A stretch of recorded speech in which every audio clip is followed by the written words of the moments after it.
Number 194, 2 raised to 30 plus 2 raised to 30 plus 2 raised to 30 plus 2 raised to 30 equals, okay, so here are the choices. 8 raised to 120, 8 raised to 30, 2 raised to 32, 2 raised to 30, or 2 raised to 26. Okay, so to solve this, just uh, just simplify this. We know that in algebra, what is the answer to this? X plus X plus X plus X. So we know that the answer to this is equal to 4x. So we apply the same concept to this 2 raised to 30. We think of this 2 raised to 30 as x. So if we have 4x, the answer is 4x. So therefore, if we add 4 na 2 raised to 30, the answer will be 4 times 2 raised to 30. And then we simplify. Express 4 as power of 2. So that is equal to, 4 is equal to 2 squared. So we have 2 squared times 2 raised to 30. And then we apply the law of exponent. If we have a to the m times a to the n, if we have same base of a, the answer to that is a raised to, just add the exponents m plus n.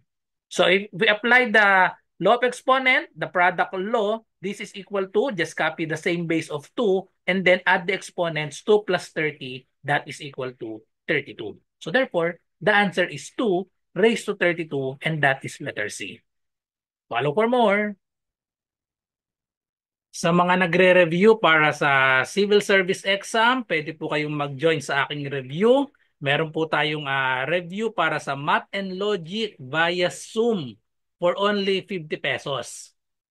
So ano yung mga kasama dyan sa 50 pesos? Meron tayong 10 sessions, February 10 to 19, 2025, 7 p.m. onwards. So more or less mga 2 hours po yung bawat session natin. 10 sessions po yan, 10 to 19, 7 p.m. Okay, so meron tayong GC at exclusive FB group.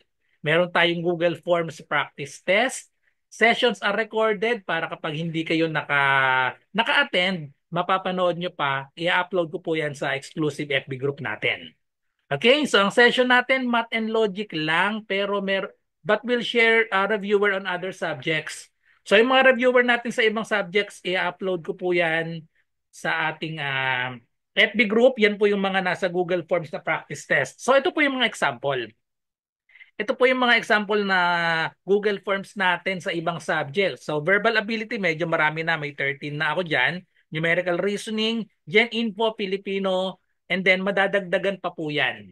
Okay, so bago mag-February 10 ay marami pa pong madadagdag dito na mga Google Forms. At meron din akong mga reviewer yung kumpleto. So meron akong at least 2 sets mag-a-upload ako dito ng Google Form na kumpleto, 100 plus items yon yung kumpleto. Okay, so ano pang inaantay nyo?